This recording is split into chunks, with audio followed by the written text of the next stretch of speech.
If I had to tell you what my goal is, it is a complete and total revolution. Painless, peaceful, bloodless, but a complete and total revolution. I want everything to be reversed. I want everything to be changed. I want all political structures, power structures, to be inverted completely and totally.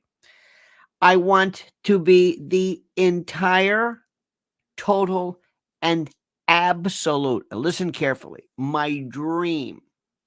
If I could pick one thing, political is going to be one thing. That's vicissitudinal. We can argue because that is at least theoretically you being involved in the elections and unelections of various people. Okay? Do you understand this? That's fine. What we have, though, is a different story. The unelected people who control this country, who think they control this country, that I want to remove more than anything immediately, is that of entertainment, Hollywood, show business, and the like. That means everything to me. I want more than anything else to see everybody involved in entertainment, whether it's sports, Broadway. There's no Broadway anymore. Movies, there's really no more movies either, believe it or not. But I want them all to be reduced to merely doing well, being successful, but with no political power whatsoever. That is my dream. Let me say this again to you. I want everybody, all of those people, those miserable, horrible, useless, H-list losers who appeared at Radio City, I want them all to go bye-bye. Bye-bye. Goodbye. I want all of this. We are seeing something, and this is where I'm the most excited about this. We are seeing something so incredible. We are seeing the exposure, the immediate exposure, the how do I say this? What is the word? We are seeing the complete and total exposure and the collapse of more people. And I don't understand why. Is this on purpose? Is this deliberate? I have no idea. But I am telling you, there are people I am hearing. There are more and more individuals in Hollywood about to be exposed for the fraud that they are. Let me explain to you one thing. First, I'm very excited about this. Let me also tell you welcome and thank you for being here. Please, I ask you to make sure you are subscribed to Lionel Legal and Lionel Nation. I have repeatedly on Lionel Nation said, here is this new story. Here is this new chapter. I want there to be a bigger base. I want to expand this. I want there to be Lionel Entertainment, Lionel Legal, Lionel Media, Lionel Nation. I want there to be a variety. I want to expand this thing. And what's critical is for you to just follow along and say, it's me. But join our new platforms. Some folks, and this is very interesting, and I don't mean to be at all rude or obstreperous. Please do not think that. But there are so many people who say, I can't find you. I said, I've been saying, it says on Lionel Nation, subscribe, but you're not here at 8:00. No, I'm here. I put this. Just subscribe to this. What? Subscribe. I swear to God, it's like finding a new way home. We used to going. We all have ways that we go home. We have like shortcuts or whatever. Sometimes you might see there might be a little detour. You still can find your way home. So we'll work with you. It's me. It's us. Just be a part of this and join this. But make sure you subscribe to Lionel Legal. I want this thing to take off. I told you what my dream is. I told you years ago. I want this to be networks. I want one day to bring in new people that I would have on my show, on my network. Young people, older people, gay, straight, black, brown, yellow, I don't care, who have a perspective. That's all I want. Something really unique. But that's neither here nor there. So anyway, thank you for this. Make sure, please, I can't say this enough. You have to make sure you subscribe so that, and also during the day, I'm finding out, I'm exploring different things. Let me also let me also tell you something before I forget. And this is kind of like this is a kind of a history, kind of a signal of life, of a what am I trying to say? This is a lesson for life, something that you should learn. Okay, it works something like this. Very, very, very, very simple. You always have to figure out ways to check the system to see if this works versus this works. Have you ever gone to a doctor and said, "My arm hurts"? And the doctor says, when does it hurt? I don't know. When did you first notice this? I don't know. What makes your arm hurt? I don't know. Is there any particular activity that you do? I don't know. Is it in the morning or in the afternoon? I don't know. Is it when you sleep on it? I don't know. Is there any physical activity this one? I'm always figuring out things. If ever I have to go to a doctor or something, I'm saying, I've had this exactly a week. It is here on this shoulder and radiates. It's in the morning and not when I sleep on it, blah, blah, blah, blah, blah, blah, blah, blah, blah. In making YouTube metrics work and change and grow and all this, there is this fascinating thing I've noticed that's the strangest. Do you know that you will get different responses to a video, to a presentation, depending upon the day you post it? Did you know that? Did you know that if you're going to put a video up, you will get far better responses 5 o'clock in the afternoon versus 5 o'clock in the morning or noon? Why? Well, you look at where people are, where audiences are. Do you know that if you put too many videos up, you have lower numbers?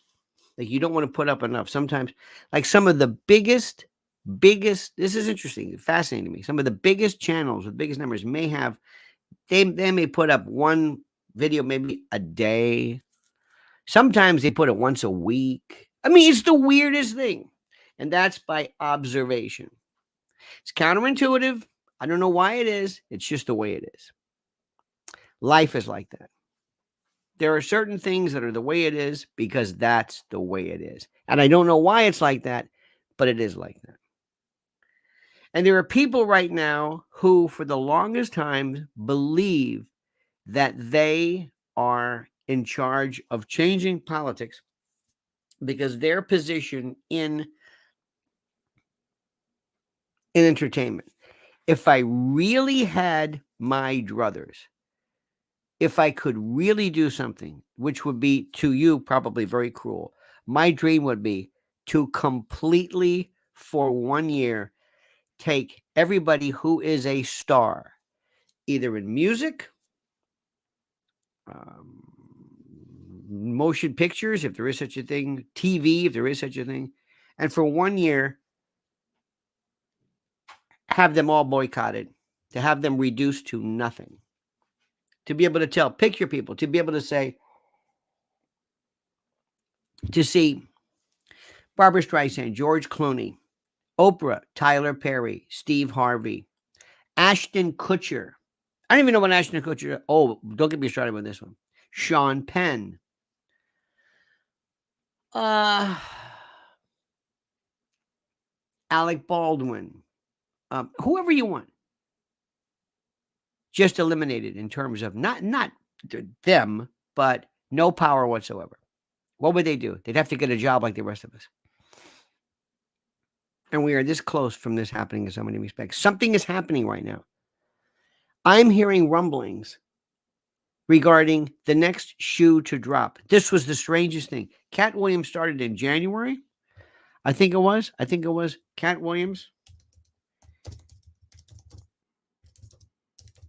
I think it was Cat Williams in January. I think it was during the Club Shay Shay thing. This was January 5th. Yep. I think so. I think so.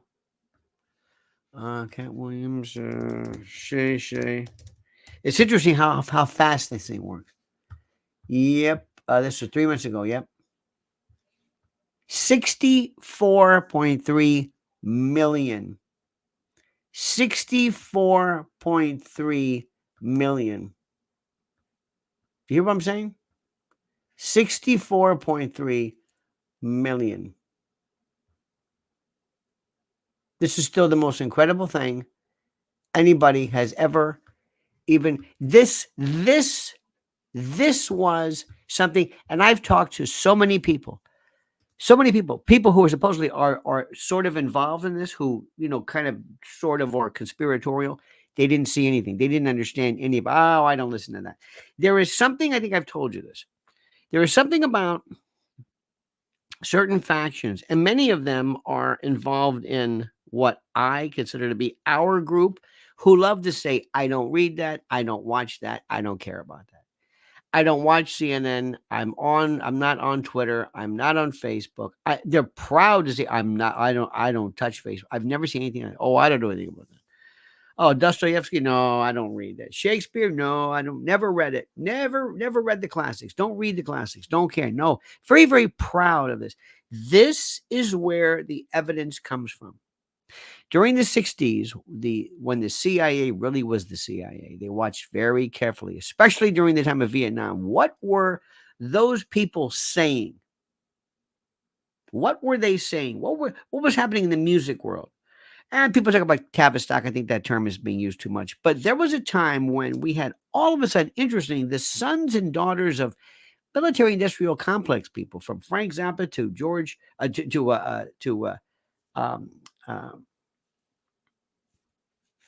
Morrison, to name it. There were so many people who all of a sudden came out of nowhere, and they were really critical. And right at the time of Manson, right, you will never get the chance. Let me ask you something. Do you believe the official story? It's a very simple question. The official Bugliosi Helter Skelter story of, and this is important, of Charles Manson. Do you?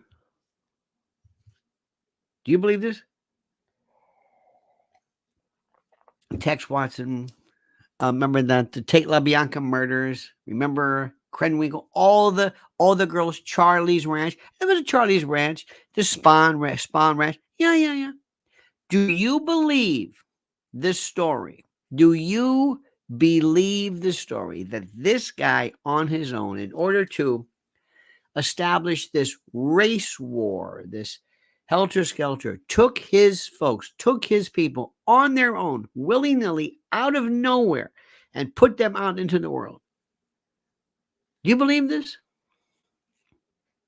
Do you know how much has been said contrary to that? Of course not, because you've been gaslighted. You have been told, if ever you veer from the story, you're crazy. You are constantly gaslighted. Constantly. You are theoretically, so afraid. You've been told, do not veer from the official narrative. There is no room for you to veer from the official narrative. Do I make myself clear? This is what you say. This is how Vietnam started. This is 9/11. This is Watergate. This is the Spanish-American War, 1898. This is still, remember the Maine, probably one of the best ones ever with the incorporation of the Hearst folks. This is what the war on drugs is. This is what the war on crime is. This is what Trump is. You're being gaslight. You are told constantly you're crazy if you don't believe this. How many of you, by the way, let me ask you a quick question. How many of you have never been a part of our story, who have never joined us here, are brand new, and if you are, welcome? How many of you lost and continue to lose friends of yours because of your perceived affiliation, love, and support of President Trump? Notice I didn't say Mr. Trump. Notice I didn't say former president. I say President Trump. How many of you here today? I want a roll call. How many have you stand up and said, yes, I have. I lost my friends. I lost my family. I lost my job. I lost my girlfriend, boyfriend. I lost so many people. I lost so many people. How many? Dick Bork, 80% of his friends. Diane said no. Oh, I'm sorry. Either two friends or no. I don't know. I don't know what that means. Shay Watson has. Candy says non. I don't know what that means. Cord says yes. Oh, I have. Oh, absolutely. Absolutely. And I haven't even been, I don't even know what I did. I don't even know what I did. I don't even know why they think, because I have been absolute. Oh, and let me also tell you, ready for this? Let me tell you how bad this is. I've lost friends because I have not shown enough of a mindless fealty to President Trump. I have not been crazy enough. Does that make sense to you? I have not been crazy enough. I had to be crazy. I know people who look at this. Lisa says, I can't talk to anyone in my family about it. I know. I've got friends of mine who but this is the opposite. They say, oh, I want to go to Mar-a-Lago. Why? You're not going to see Trump. I'm going to Mar-a-Lago. I'm going to Mar-a-Lago. Maybe, and he's going to come and he's going to wave at you. Let me explain something to you. Lori Cuck, ladies and gentlemen, said, look at this. Lori says, hang on a minute. Lori, damn it, here we go. Lori says, could a press person in New York file against the gag order because it restricts the press? Lori? This is Lori Cuck, by the way. Her real name is Cuck. Or, as you say in Spanish, Kuk. She has an umlaut on the U.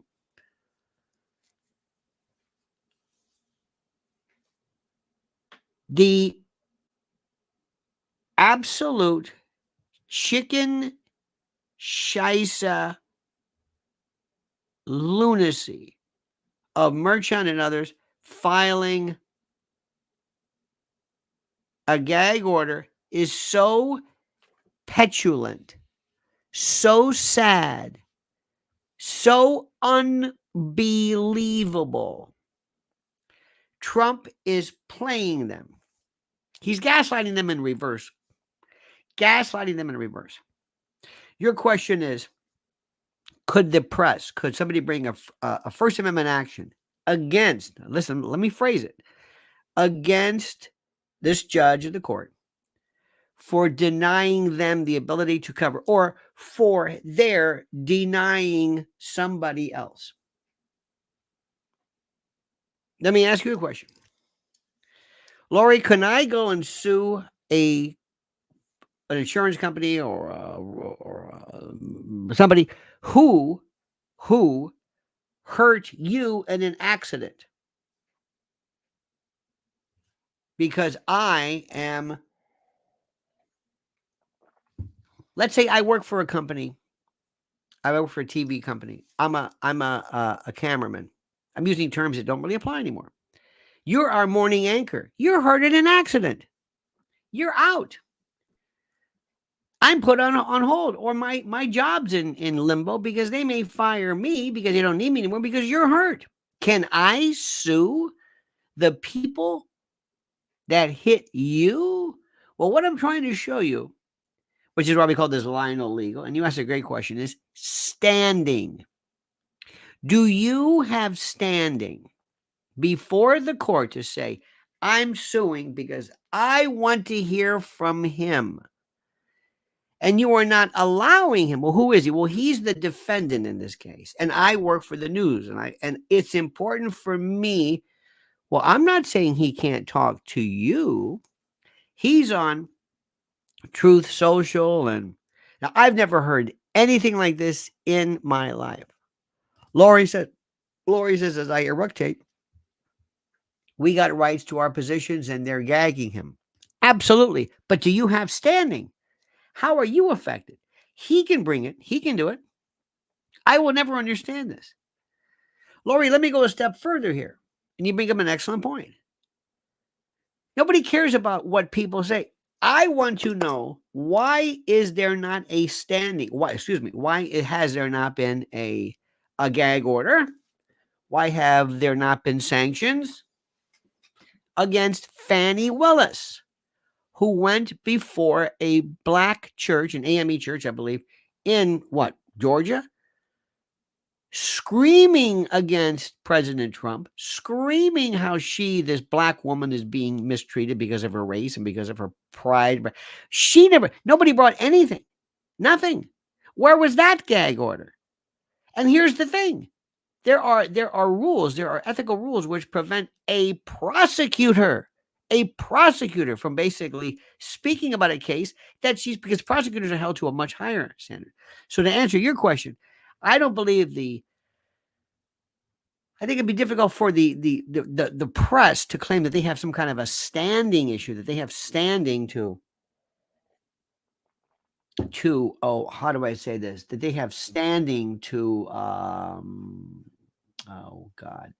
bring a case on behalf of Trump. Now, Trump is being deliberately petulant. Trump is being especially Trump-esque by virtue of this. Let me ask you this question. Do you believe that the judge in this case should step down? Judge Merchan, do you believe that the judge should step down? Do you believe this? Because now the judge has expanded the trial. The judge presiding over Trump's impending New York criminal case expanded a partial gag order Monday following the president's attacks against his daughter. Now, this is the most ridiculous thing I've ever heard. He is not attacking his daughter. He's not saying she is ugly or she is a communist or she is un-American. No. State Judge Juan Merchan, I like that, Merchan, said that Trump is barred from attacking his family members and those of DA Alvin Bragg. The family members? In addition to the witnesses, prosecutors, court staff members, and their relatives, whom he has directed to refrain from talking about Trump's, quote, pattern of attacking family members of presiding jurists and attorneys assigned to his cases serves no legitimate purpose. It merely injects fear in those assigned or called to participate in the proceedings, that not only they, but their family members as well, are, quote, fair game for defendants' vitriol. Quote, it is no longer just a mere possibility or a reasonable likelihood that there exists a threat to the integrity of the judicial proceedings. The threat is very real. Why do you think that the daughter has been specifically targeted? Is it because of her looks, because of something personal, or is it because she is involved in an activity where her, how do I say this? Her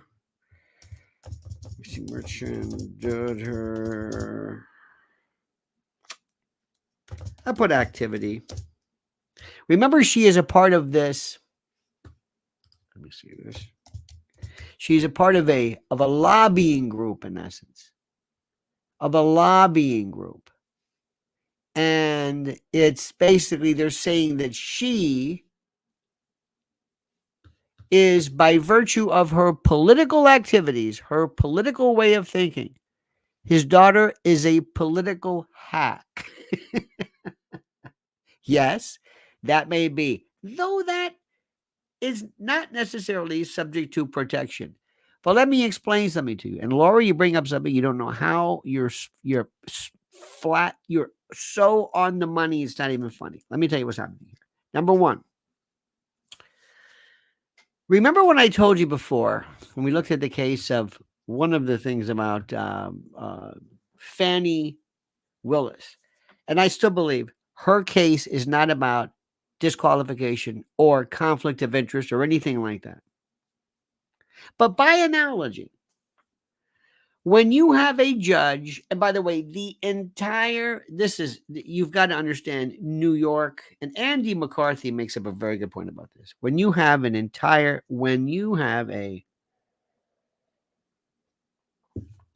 group of people in the Democratic, New York City is so, it's from the days of Tammany Hall to the days of ward politics to groups of people. It is so Democrat, from Letitia James to Ergeron to from the judge to the DAs. It is so, there is nothing like it. It's not unconstitutional. It's just the way it is. But here is the story. When you are a judge, most of the time, and it's a case that's involving like, something that's too complicated, something that is only a pain in the neck, and it's not necessarily big in terms of news. You want to get out of it so bad. You want me to recuse? It will be my pleasure. I'm out of here. I don't need this. I've got a million other cases. What do I want this case for? But this is different. Because listen to me and listen good. Whoever brings the first scalp, don't think Kathy Griffin, the first person who secures an actual, real, palpable, civil doesn't do it, but whoever brings incarceration against President Trump, whoever does that will be forever enjoying an exalted position that you cannot possibly conceive of. Do you hear what I'm saying? You cannot conceive of what an excelsius Dei, so to speak. So nobody is going to let go of this.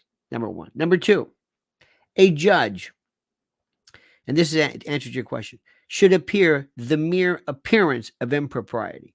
In many jurisdictions, when you file a motion to recuse, when you ask a judge, step down, the judge cannot refuse that motion just because the judge disagrees. Most of the time, the judges will say, I'm not going to show any bias, but as long as the four corners of the motion are correct, as long as the right languages, as long as it alleges the right things, in many jurisdictions, a judge has to grant it and be done with it, and you're through and you're finished, and that's it. Now, the second judge you get, well, that's a different story. You're stuck with that one. And it's real difficult to get a double motion to recuse. So it's kind of a, so what you do is it's not a real, it's like change of venue motions of recuse. But in this case, but here's the story. Up till now, Judge Merchant, I don't know how to pronounce his name, has really done nothing hasn't said anything other than, than just been a Democrat. But the fact that his daughter, who basically is a part of an organization who works with people like Adam Schiff and others, does he have a stake in this? Does he have a stake in this when his daughter, who technically is an adult, the mere appearance of impropriety, I think, would warrant his best being advised to recuse himself. Are they going to get any better? Not necessarily. Lori says mainstream media is saying judge should have admonished Trump if violated, he goes to jail. The mainstream media, as you know, Lori. By the way, these are excellent. By the way, Lori is a favorite of our classmates in the Lionel Nation world. And thank you for figuring out how to find this. Thank you for this. If Trump deliberately violates the order of a court, albeit an order that might be excessive, certainly contempt or whatever that is a viable what I'm trying to say, a viable option there. But here's the case in her situation. Let me get the actual. Let me get this name of her. The move came. Okay.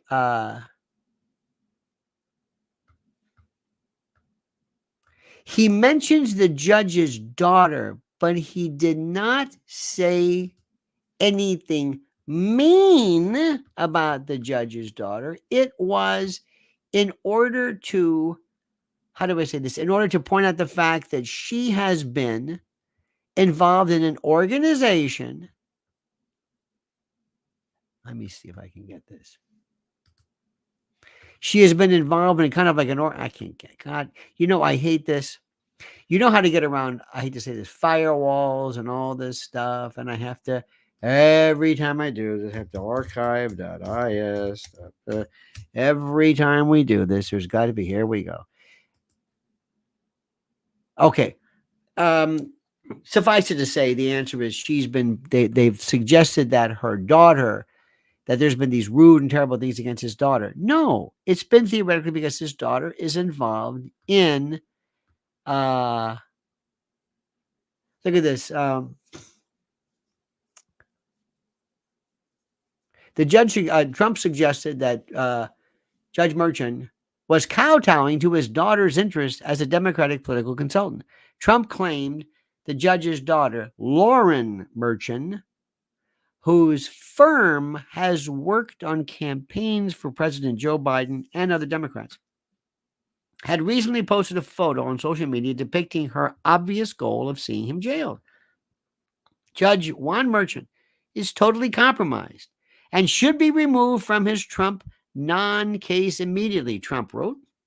His daughter, Lauren, is a rabid Trump hater who has admitted to having conversations with her father about me, and yet he gagged me. Now, do you think that he has a point? Absolutely. Absolutely. Without a doubt. And Laurie says it's clearly political speech. I think it certainly is political speech. And also, here's one of the things which is the most important. And Laurie, this is why it's the most important. And let me just also say to you again, your absolute ability to nail this, I am in awe of. Let me just say that to you. When do you think you probably need political speech more? You probably need it when you're in the midst of something in which you believe you have been mistreated or you have been basically sidelined, where your rights have been curtailed. Let me ask you a question. Let's assume you've been arrested. You're going to do a gag order then? You're arrested. Illegally, unfairly. Gag order then? How about you've been unfairly convicted? Gag order then? What is this gag order business? You're being gaslighted. You're being told Trump has to comport himself.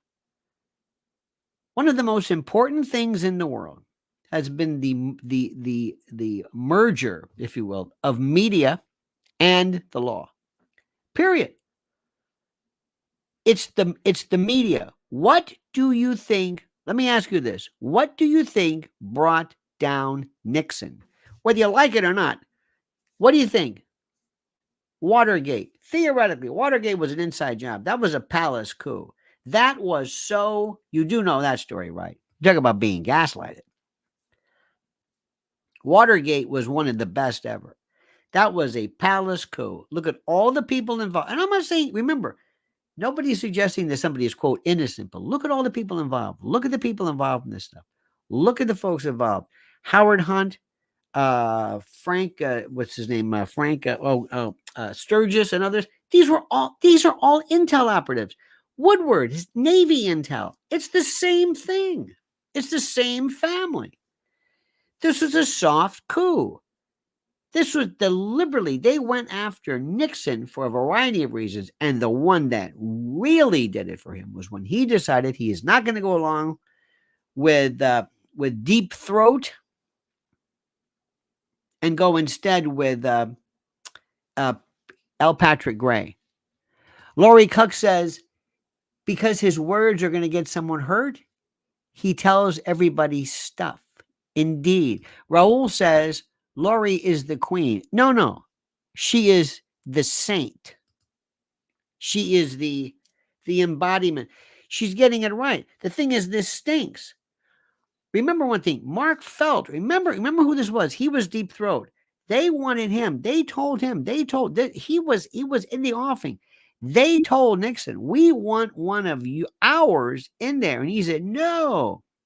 There's L. Patrick Gray or whatever it is. And they said, okay, here we go. And lo and behold, this 2-bit burglary turned into impeachment and removal. Now, we're going to be. There is nothing worse than somebody who does not play by the games and by the rules. And what I want you fine folks to recognize is this simple fact. The reason why they hate Trump more than anything else is because he doesn't play the game. He doesn't play the game. He's not interested in kissing anybody's arse. That's not who he is. He doesn't care about you. He doesn't care about what you think. This is the most important part. This is what's so critical about this. America is not perfect, and we all know this. But we have to recognize the fact that they have been trying since day one to deliberately distort, convert, and redirect our way of thinking. And what they're doing to Trump. Now, let me tell you something right now. Don't think for 1 minute that I am in any way involved in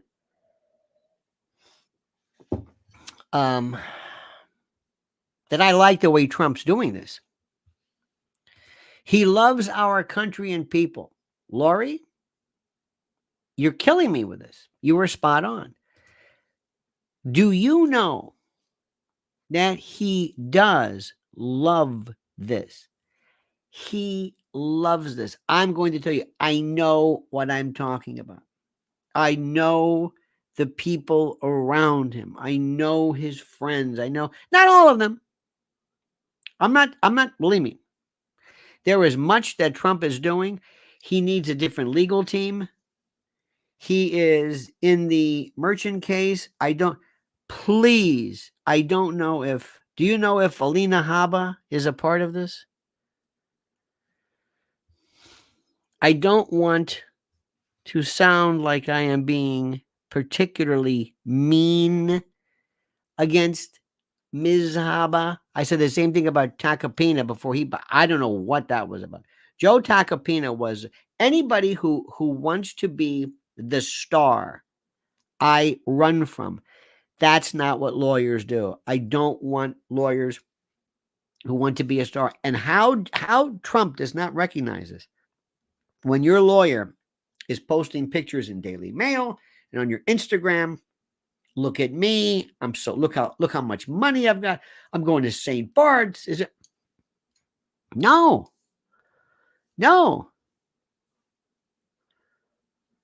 You always have, from the clothes you wear to your attitude. You always look as though you have a team of lawyers with your trial case. We always had, I show you my, I've got mine is so old, it doesn't even have wheels on it. My trial case, it looks like you could put a body in there. And you bring that in and you have boxes and you have everybody wearing dark suits and looking serious and you move in. I'll tell you who handled herself very well was Roberta Kaplan in the E. Jean Carroll case. She did absolutely going on Rachel Maddow after you've already won. Oh, maybe that's okay, but not before, not during. No, no, no, no, no, no, no, no, no, no, no. Remember, it's the facts of your case that are important. That's why I'm so impressed with Ashley Merchant. You have Merchant and Merchant. We've got try to get that one straight. That's why they're blowing it completely in the case of Fannie Willis. Here she is. Lori says it's like the Dems run the entire bar. Lori, absolutely. Read today's if you can. Either today's or either National Review. Andy McCarthy. He personally is my favorite of them because he is not a big Trump. He doesn't like Trump. Now you're going to say to yourself, wait a minute. Why is that a good thing? Because when Andy McCarthy says something in favor of Trump, you know he's not doing it because he's just being some suck up. He means it. It means more. Not to mention he's a great writer and really knows his legal stuff. Legal analysis is one thing. Turley's good too, but kind of wishy-washy. Remember something, and I want you to listen to me carefully. Whenever you watch somebody who was a legal analyst, you are being paid by the group of people on this station to issue a particular way of, dare I say, thinking. If that makes any sense to you? You are not asked to, for lack of a better word, be too independent. If they hired me to go on Nicole Wallace's show, and I said, Donald Trump is 100% within his rights to express himself. The First Amendment is not to ensure sweet talk. It is to guarantee the right to say things which invariably are deemed to be rude by anyone else. I promise you, there would be no gag order against Tish James, against Alvin Bragg, against Judge Ergeron, who I don't believe is doing this, but I do not believe so. It goes one way. And by the way, Lori, what I was saying, Engeron, what I'm saying, you mentioned it's Democratic. Read, you've got to understand, this is the unique nature of New York politics. This is the Democrats run the bar, but it's a part of the machine. And it's been like this. And like I said, Andy McCarthy speaks very, very eloquently to it. It's one of those things. It's the way it is. It's one of those things. Let me ask you, do you prefer to have judges appointed or judges elected? I'm crazy. I think they should be elected. They always, especially my judge friends, say, you don't understand this. The people don't know about judge. Well, what do they know about anything else? I don't want the machine. Once a judge, normally they have for example, for most cases, in the case of whenever there's a judge that steps down or retires, sometimes the governor, maybe the mayor, it depends where it is, will appoint a judge. Then once they're in, they're in. Because you don't know who they are. And maybe they have something called merit retention, where when you go to the ballot, you don't vote whether you like the judge. You just say, should he or she be retained? Should he or she be retained? That's the issue. That's what comes about. That's the story. So it's a fascinating issue, fascinating case, fascinating. But this is moot at this point. And what Judge Mershon should do is absolutely say, because my duty is not to, it's not to, well, believe it or not, it's to protect the defendant's rights, but I'm going to step down because of the appearance of impropriety. There are too many people. I want you to always have respect for the court. Lori Cook says, state if New York says more rights than federal law for political speech in New York versus more Jankowski. You can expand, put it this way. You can, and you're being, I don't know if this is New York versus more. A state can always expand, cannot limit. The interesting thing is, well, let me ask you this, Lori. Here is my question. Let's start with this. You bring up a very good point. Let me ask the entire class here. Do you believe, yes or no, that a gag order is ever even possible, no matter what a defendant says in any case? Yes or no? Do you believe that a gag order is ever acceptable in the case of a defendant? Yes or no? Do you believe? By the way, how about I give it up for Lori Cuck today? She's just on fire. Shay says no. Okay. Hillbilly says no. All right. Now, gag order. Keep going. No. Okay. Let me ask you this question. What if President Trump, of course, he's not doing this, but what if a defendant were to say, this is where the judge lives. This is his home. This is where he lives. This is what his wife looks like. This is what his car looks like. Here's his phone number. Would that be subject to a gag order or anything? Yes or no? Do you believe so? You believe so? Andy says yes. I think so. I think so. I think so. I think there is something absolutely. There was a judge in New Jersey. Some lunatic came to her house looking for the judge, killed his son or somebody else. Absolutely. Judges, you cannot compromise.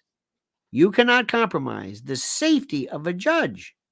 And by the way, the prosecution cannot leak it as well. Lori says that's what MSM says and Trump's doing. Well, no, you're right about that. They're claiming that because they're using the wrong argument. Do you realize that what they're saying is okay? So Trump then comes along and says, I think, okay, listen, with all due respect, I think that the course erred, and I'm going to appeal this. Aha, there you go. Affecting and limiting the respect of the court but all you're saying is that I disagree. You're never going to satisfy Nicole Wallace because Nicole Wallace's show is collapsing. Nicole Wallace realizes I have nothing. I've got to do everything in my power. And if I throw papers, they called it meltdown. Remember these words now, meltdown, torch. Everything's like too much. They had one the other day that somebody torched somebody. They torched them. They didn't torch them. They just disagreed. It was a slammed. Remember slam was the big word? He slammed him. Oh my God. I mean, slam. Whoopi Goldberg slams. And now it's torched. These people are so lazy. I think either that or they use the wrong AI program or whatever it is. So what Lori is saying says he's putting potential jurors in danger.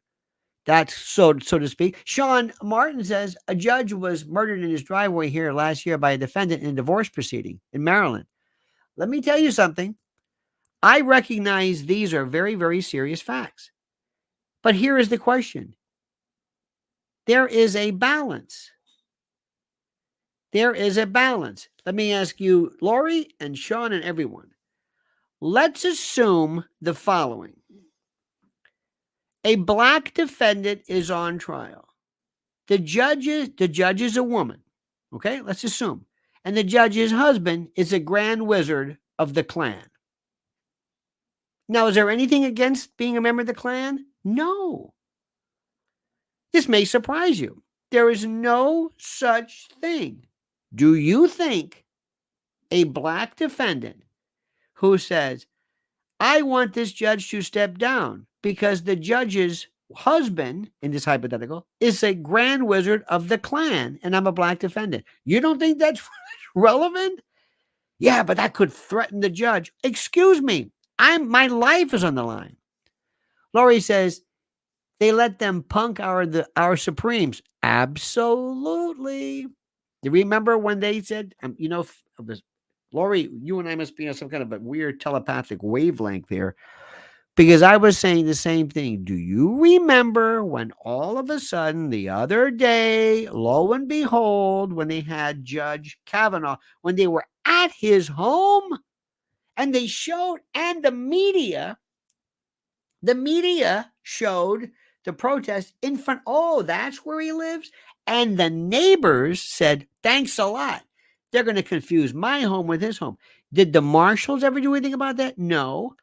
Let me ask you, ladies and gentlemen, did we ever find out who leaked the, whatever that case, the memo? Who was it who leaked the memo that leaked the Supreme Court's finding in, let me see, and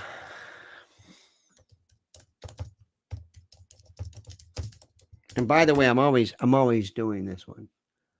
The Combs memo, right? Isn't it Combs? Yeah.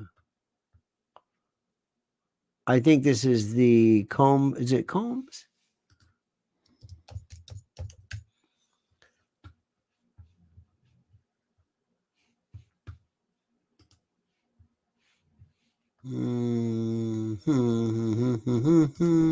Anyway, did they find out about this? Nope.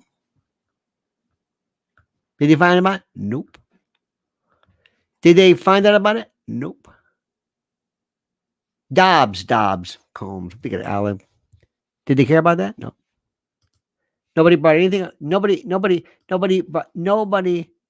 Oh, remember them at Tucker's house, his poor wife? Absolutely. Thank you for that. And what about just the doxing? What about that? How is it that we've justified that? They dox as well. Remember the woman from Libs of TikTok. So here's what I'm saying. Number one, when you have a defendant who says, I want the world to see what is going on. The Sixth Amendment, Lori, brings up the fact that you have the right to a speedy and a public trial. Why do you think that is? The reason for that is because we do not want you to be a part of some kind of weird star chamber where somehow we have lunchroom justice like remember Ceausescu and his wife. They took him and they put him in some trial in a lunchroom or under that. And then they immediately summarily executed them. Granted, that was a bit extreme. But in this particular case, the question remains, what do you think? And this is important. What do you think is the role? And this is critical to understand, but what do you think is the role of social media today?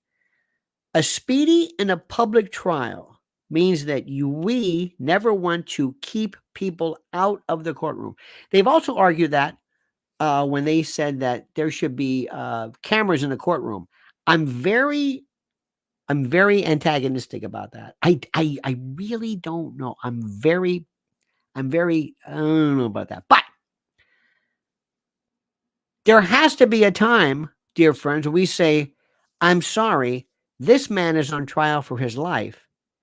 And if he says something that's a little obstreperous, a little rude, so what? He's on trial for his life. Remember during the Chicago 7, who was it? Bobby Seale? They gagged him with chains. Remember that? Now, do you know what you've also done to Trump? Trump is saying, I want you to hold me in jail. I want you to do it. Do it again. If Trump were to say, quote, after there's a gag order, how come I can't bring up the fact that his daughter is involved in a political activity where her monies are dependent upon how she is able to subvert and derail Republicans and those who support me? How can I be sure that this judge is not conspiring with, but shares an intellectual ideology that is completely against me and blah, blah, blah, blah, blah? You don't mean to tell me that's not, let me go back to what I'm saying. A black man is on trial, and it turns out that his judge's husband is the grand wizard. That might be extreme. A Jew, imagine there is a Jewish person on trial for something, and the judge's husband or daughter is a member of some Aryan Nazi group, which is not against the law. You could be a member of the American Nazi Party. Skokie, remember that in Illinois? That's it. Does it ever come? Would Nicole Wallace ever say, okay, look, now that's not it. Let's switch it around. Let's say, Nicole, that you are charged with something, and your judge's daughter is Tucker Carlson, Alex Jones. Well, it makes no sense, daughter, but I mean, it's somebody that you would think, oh my God, this is my nemesis. The father of my nemesis is my judge. You don't think Nicole Wallace would say something? You don't think she'd point that out? Lori says everybody's protected but Trump. Exactly. And you see, here's the thing. And Lori brings up a great point. Where is the sense of fairness in this country? Where is this? This is what I don't understand. This is what I do not understand. I hold this up all the time, and you might think to yourself, is he holding this up again? Yes, I'm holding this up again. Yes. I'm holding this up again. This is the Constitution. I'm not saying this. I'm not saying this to be cute. This is not a gimmick. It's not just a prop. I mean it. Every time, everything. Here's the best part. You ready for this? And Lori, this is what absolutely kills me more than anything else. You do know about the 65 Project. The 65 Project is a group of people. These are lawyers and folks who have deemed it, and this is not unconstitutional, but they are filing bar proceedings against any lawyer who represents Trump people. They went after Sidney Powell. They went after, I think, Jenna Ellis. They went after Rudy Giuliani, and now John Eastman. They're absolutely brutal in their attacks for people who are not doing it the right way. Where are the judges today? Where are the judges who don't come forward and say, wait a minute, we and others stand together, and we have to stand on the side of the First Amendment in this case. We have to stand on the side of the First Amendment in this case. I have gotten so much. I know I have angered people. And I realize this. There have been some pretty scary stuff that's been suggested about, and I got to be honest with you. You heard me talk about CSAM, child sexual abuse material. There is going to be a new challenge that is going to be made where AI generated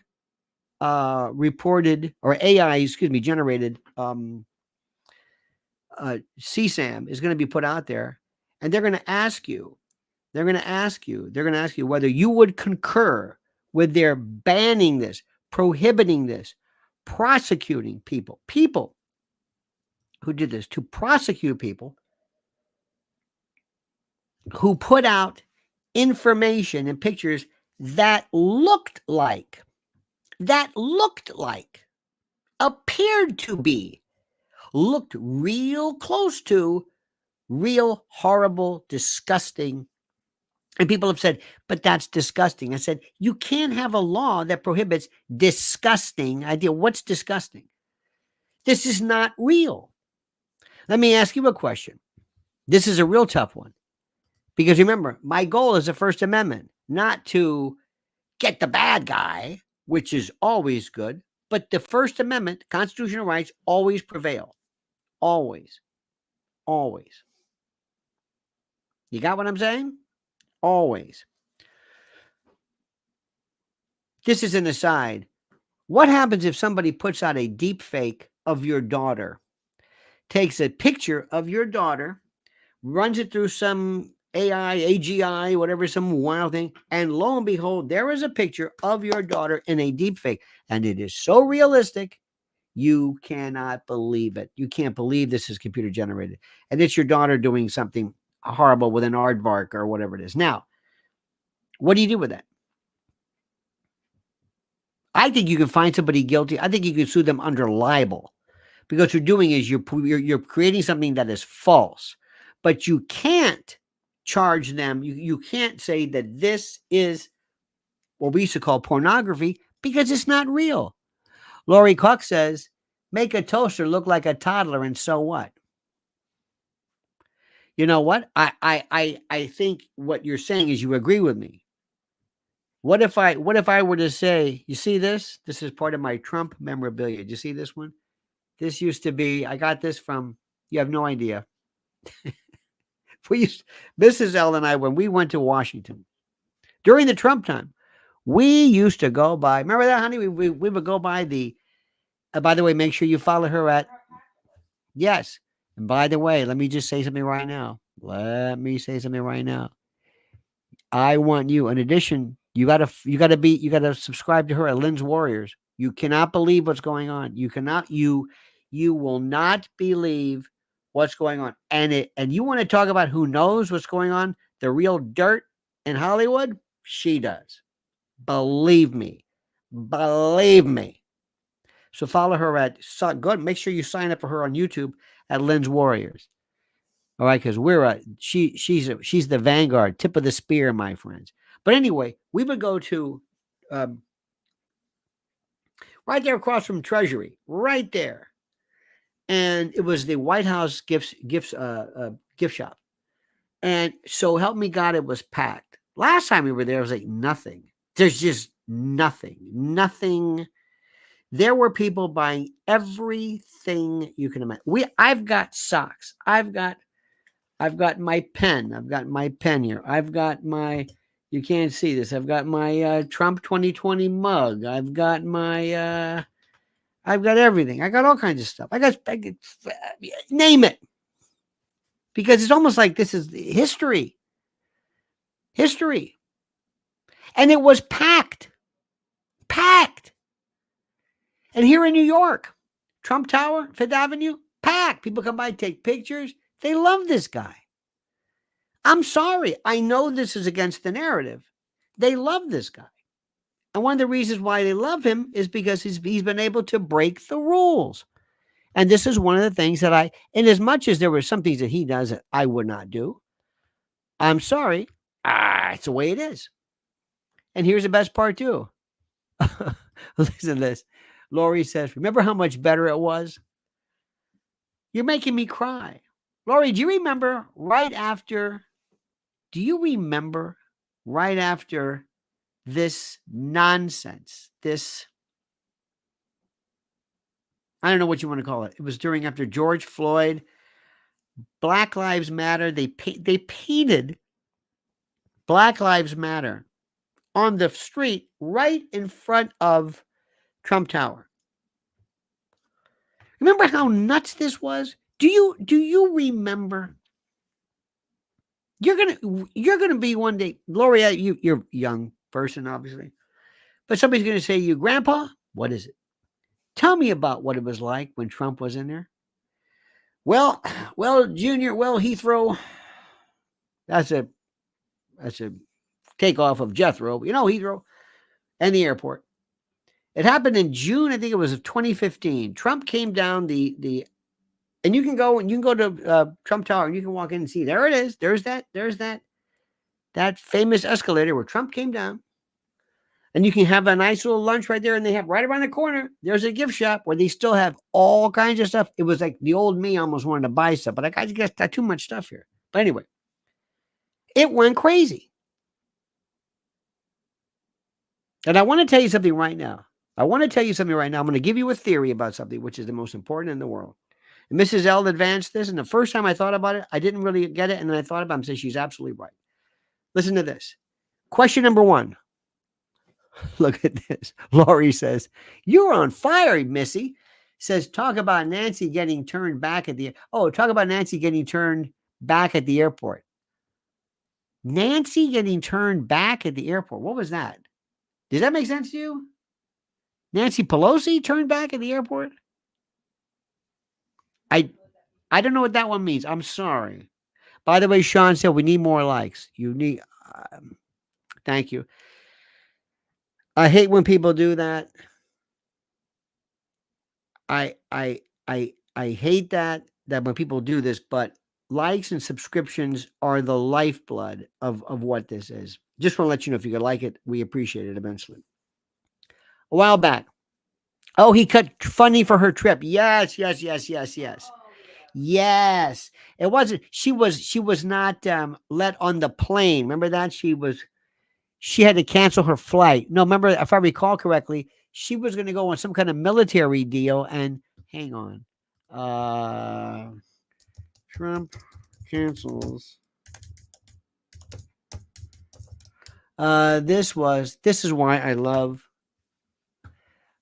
Here we go. Trump cancels Nancy Pelosi's foreign trip, citing shutdown. The president was able to halt the trip by denying the use of military aircraft to Mrs. Pelosi and a delegation. Mrs. Pelosi had urged Mr. Trump to postpone his State of the Union address amid political deadlock.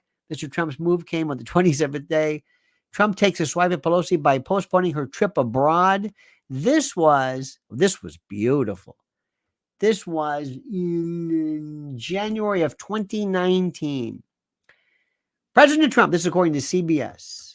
I think CBS. President Trump took a swipe at Speaker of the House Nancy Pelosi by denying her use of a military plane and postponing an imminent trip abroad. I loved it. But let me ask this question. And this is the question of all. This is the most important question I can possibly ask you. Question number 1. And it goes like this. Do you believe the deep state, police state, intel state, shadow government ruling class could have caused Hillary Clinton to win in 2016? Let me say this again. Answer my question. Do you believe that had they wanted Hillary to win, after all the polls said she was going to win, after everybody said she was going to win, after everything you heard about her, do you believe that Hillary Clinton, could have won if they wanted it? Raul writes, when Trump became president, the world stood up and paid attention. The answer is yes. Agree with me? Had they wanted to, had they said, this would be so easy, we're going to fix it. Boom. Nobody will look. Mainstream media are on board. They'll say, it just happened. The polls showed Hillary was going to win. Everybody expected it. I did. I didn't vote for Trump the first time. I wrote my name and I said, he's not going to win. They're going to give it to her, and I'm not going to be a part of this. I'm writing my name in. After Obama, no, I wrote my name in. No. I wrote my name in. That's it. Forget it. Thanks, Trump. Appreciate it, but stop. Don't tease me with this. All right? I'm not going to be a part of this game where I think he's going to win, and then you're going to well, guess what? He won.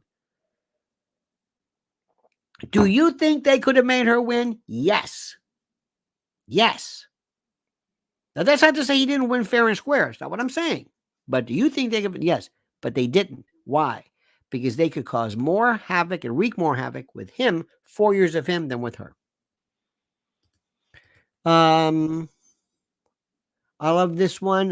Lori says, I believe Trump got her. Well, again, I believe Trump won. But the thing I'm asking you, Lori, and your friends, is simply this. Had they wanted to, I promise you, had she won, nobody would have said anything.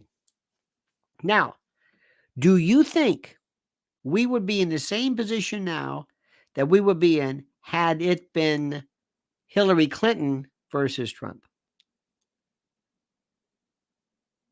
No. No. 4 years of Trump unleashed the lunatics. It turned the light on and showed you all the roaches. It exposed all the termites. It showed you every nut, every recess. It was like there was a it was like there was a herpes infection that was dormant, that was just pushed kind of down for a long time. And then when Trump won, it came out of nowhere. It's like the pressure was released and the country got the bends. We would not have had George Floyd.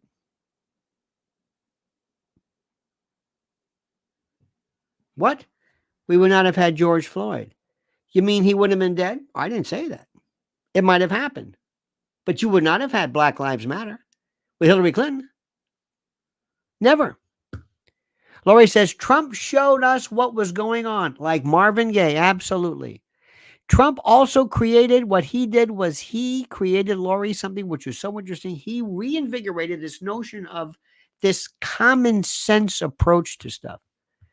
Choosy heretics choose carnation revolution. Now it says political solution historically proven impossible. Well, again, I don't know. I agree. I think I agree. Political solution historically proven impossible. Perhaps. And I thank you for that. I'm not sure. I have no faith in politics whatsoever. I think you're inspiring my particular analysis on that. I'm telling you right now, I have no faith in this. But let me ask you this.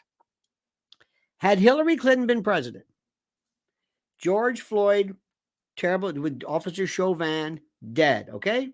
Terrible. I'm not going to relitigate that. Would there have been Black Lives Matter with Hillary Clinton? No. Would there be Black Lives Matter? Would there be yellow paint in the street? And remember in front of the Hay Adams? Beautiful hotel right across from Lafayette Park. St. John's, the church that was set on fire. Remember that one?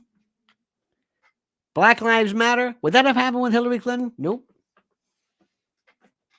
Nope. Nope. Nope. Let me ask you this. I'm going to ask you the toughest question. And this may be this may be one you might not be able to answer now, but think about this. Would we have had the same reaction to COVID with Hillary Clinton than we do with Trump? And would Trump have set things up? I don't know. Would there have been Antifa with Hillary Clinton? No. Would there have been riots? No. Lori Cuck says, we have to lead the government, us before them, not like this shit. You know, as you know, my friends, I'm quite the wordsmith. And I'm a master of class, too. As you can tell, I don't do anything that in any way sullies the reputation of me and my rarefied position in the pantheon of societal finesse. But this would be my sole thing. This is the clarion call. This is a house. This is the momentum. This is the call for Trump. You know what it would be? It'd be like this. Do you want 4 more years of this shit? Pardon my French. That's what I ask all my friends. Do you want 4 more years of this? As what I'm Trump. Excuse me.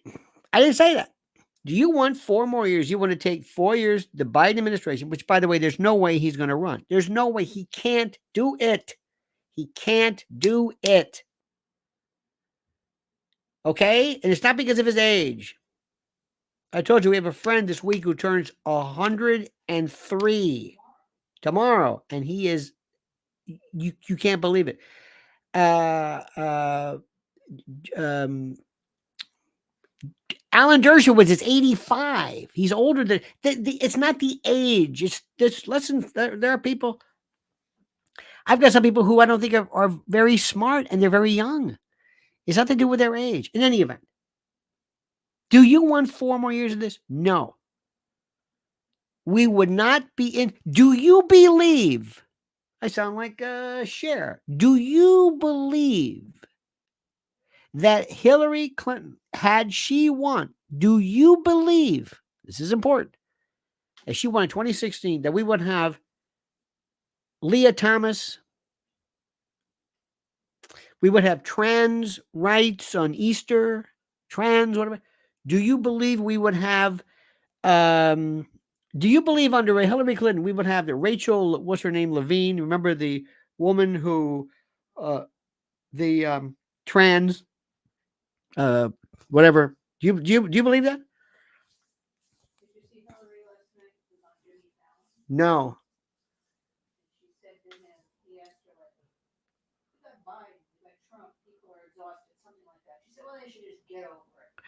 Hillary Clinton was on Jimmy Fallon. That story, that show is well, it's disgusting, but also it's moot.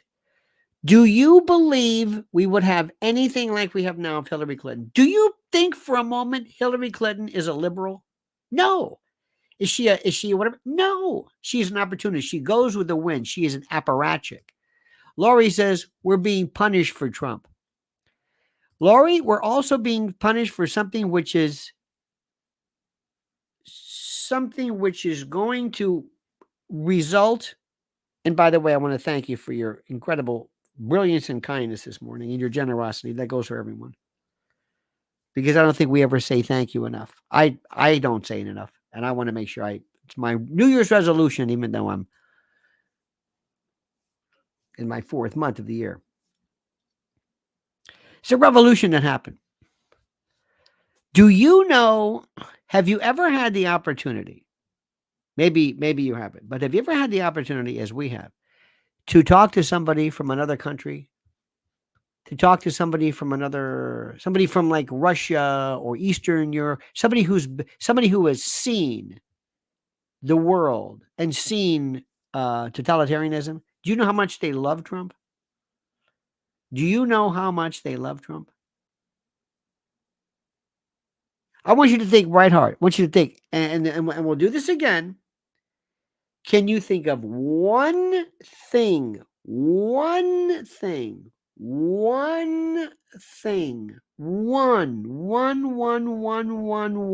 that Joe Biden, theoretically Joe Biden, ever did that you thought was, you know what, that's a good idea?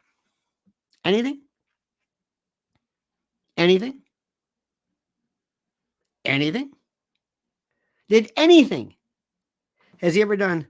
Mrs. Dell just sent me this one. This is from Mediaite, and that, of course, is that liberal lefty rag.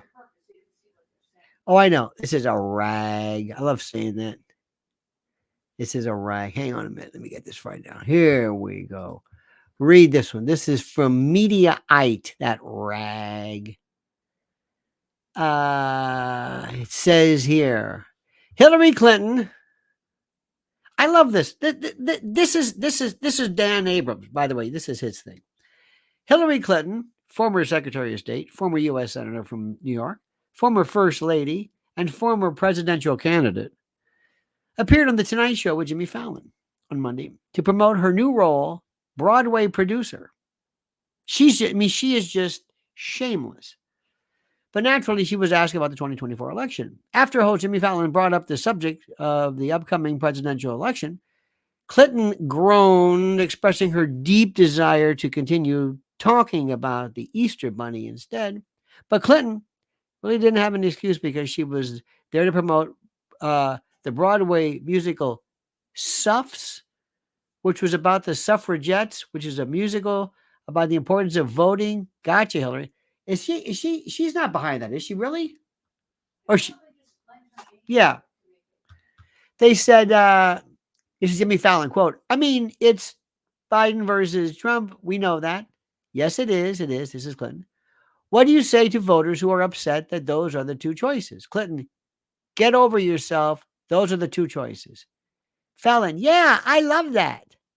Clinton, it's kind of like one is old and effective and compassionate, has a heart and really cares about people, and one is old and has been charged with 91 felonies. I don't understand why this is even a hard choice, really.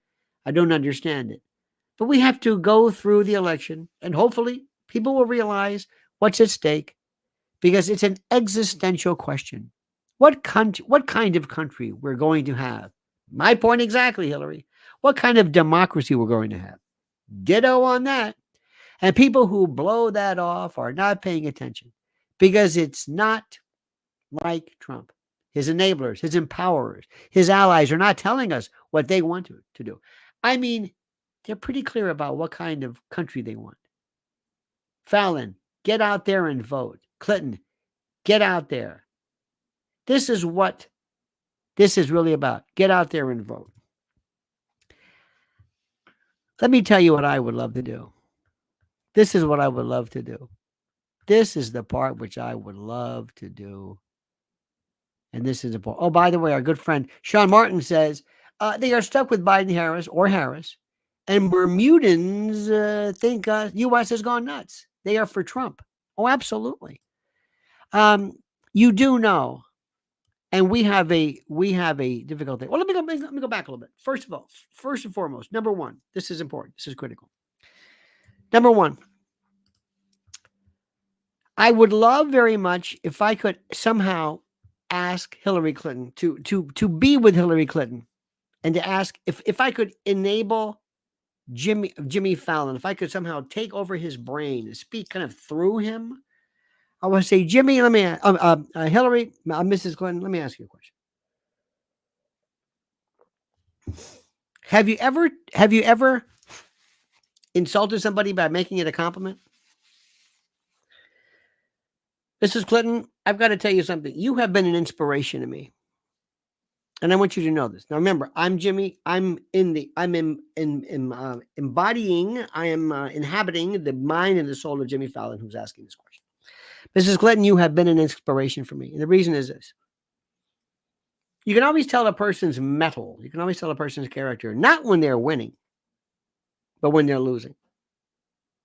When they don't give up. Your entire life, Mrs. Clinton, has been one of promise. A young lady, a young girl went to Wellesley, and you met, very smart. You were supposed to be the president, and you met a man named Bill Clinton, who became the Attorney General of Arkansas, I think 2-term governor of Arkansas, and you were the first lady of Arkansas, and you sat back. And you said, no, Bill, you go first. It's not my time, but it will be. Because let's face it, you know and I know it. I think she is organically smarter. He's a better politician. But in terms of smart, she's a smart lady. No doubt about that. So she goes and then he runs for president. She sits out twice. Do you remember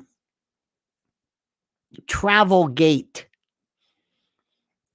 The Rose Law Firm memos. Whitewater. Remember when Hillary found the billing memos in the White House? Hey, I found them. Remember that? She told you right off the bat, she's a liar. Remember her during Watergate? And they wanted to bounce her. They wanted to either get her for perjury. She lied about that. She's an opportunist. Remember one thing. Be able to play both sides, but stand for something. That's all. Stand for something. That's why I am not a part of a party. Parties left, right, I stand for something. You know what I'm going to do right now? That's right. The Constitution. That's it. So then she was shown a liar. A liar. Then she said, remember, I'm not some baking cookies to stand by your man. And remember that? Oh my God. Then she wanted Hillary care. They just laughed at her.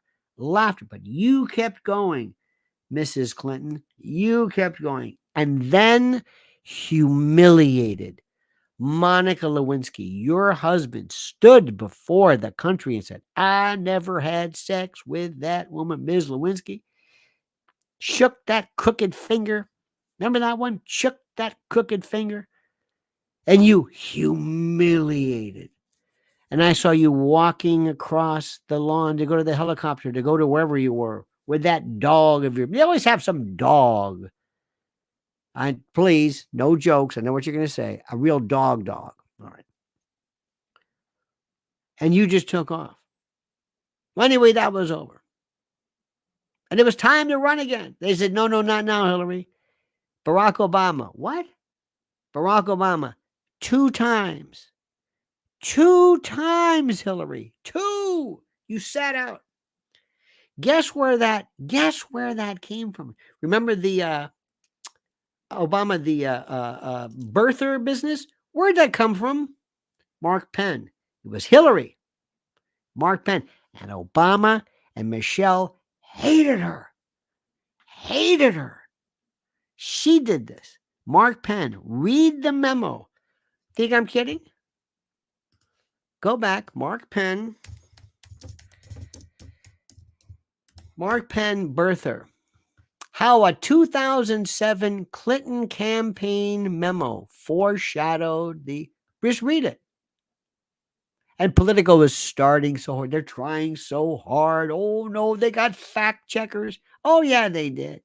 Oh, yeah, they did. They did it. They talked about it. Remember, there was Hillary and Barack going after each other, and they said, no.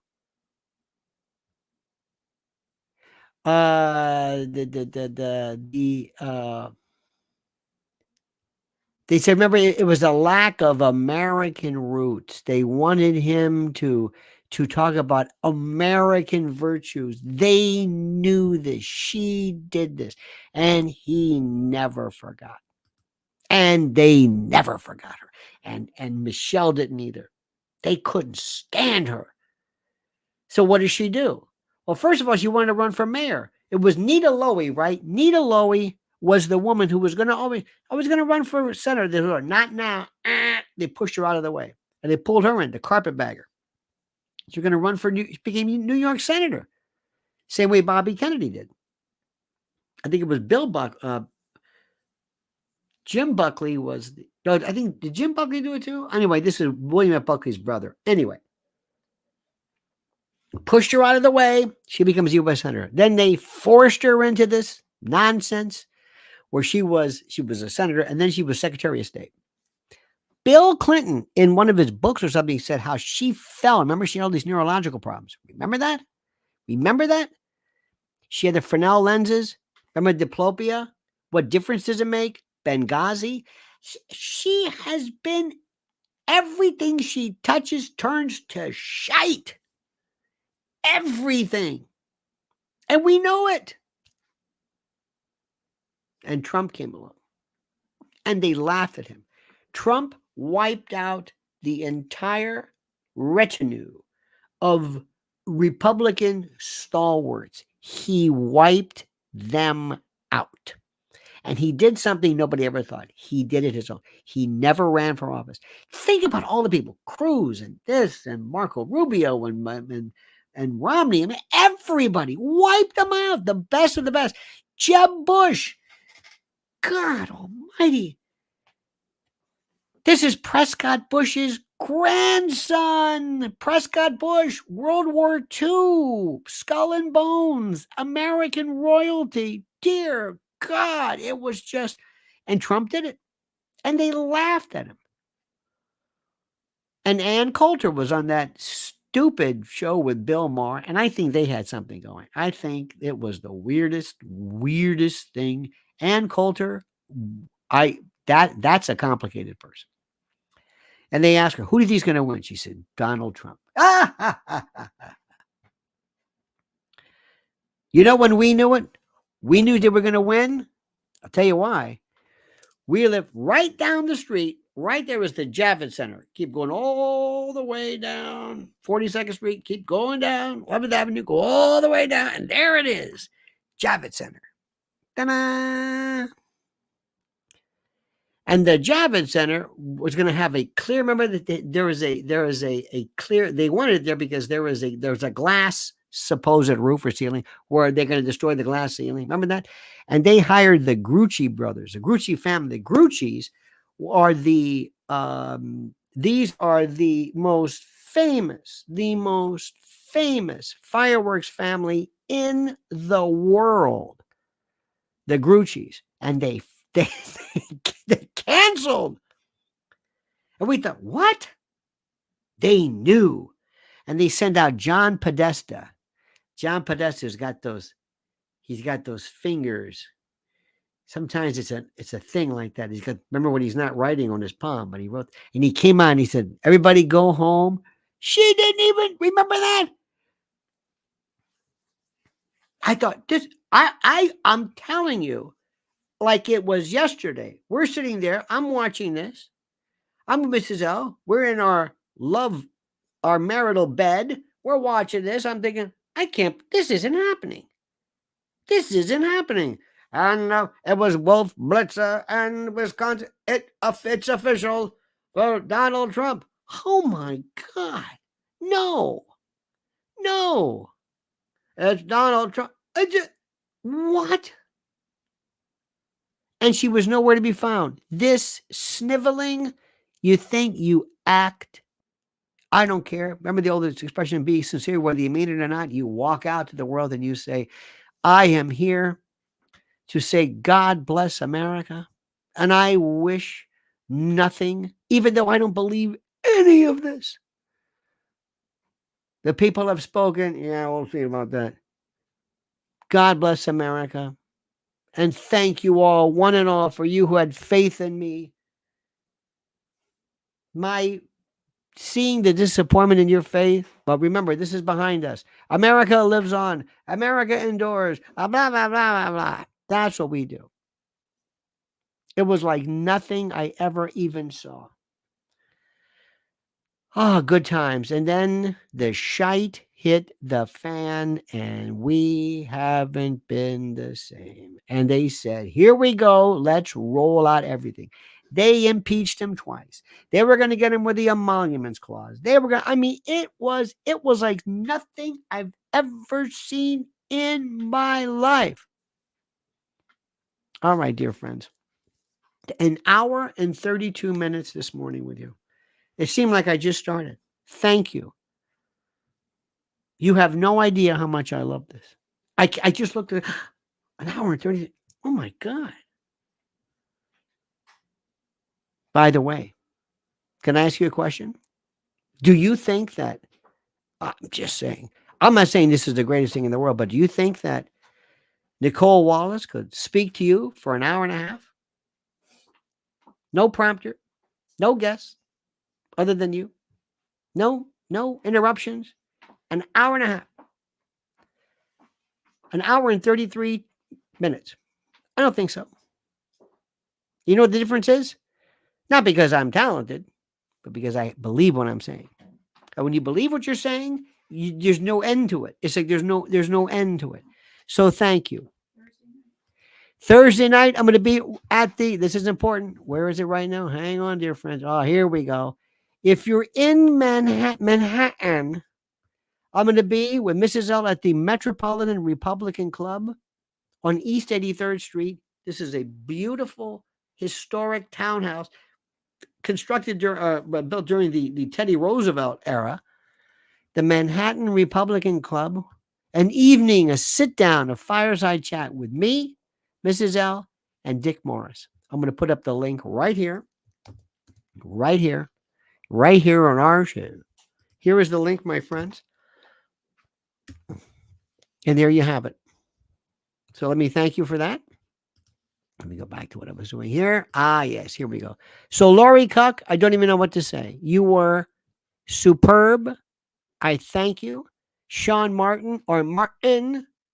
Choosy heretics choose Carnation Revolution Now, thank you. Raul Rodriguez, thank you. Thank you all so, so very much. Sincerely. An hour and 33 minutes. Make that an hour and 35 minutes. All right, dear friends, make sure you stay subscribed to here, Lionel Legal. We might do it again this evening. I don't know. I got the Lionel Nation fans. I'm saying it's the same thing, theoretically, but maybe not. In any event, have a great and a glorious day. Thank you so very much. We'll see you next time. And until then, don't forget to follow Mrs. L at Lynn's Warriors on YouTube. Until we speak again, remember the monkey's dead. The show's over. Sue ya. Da-da.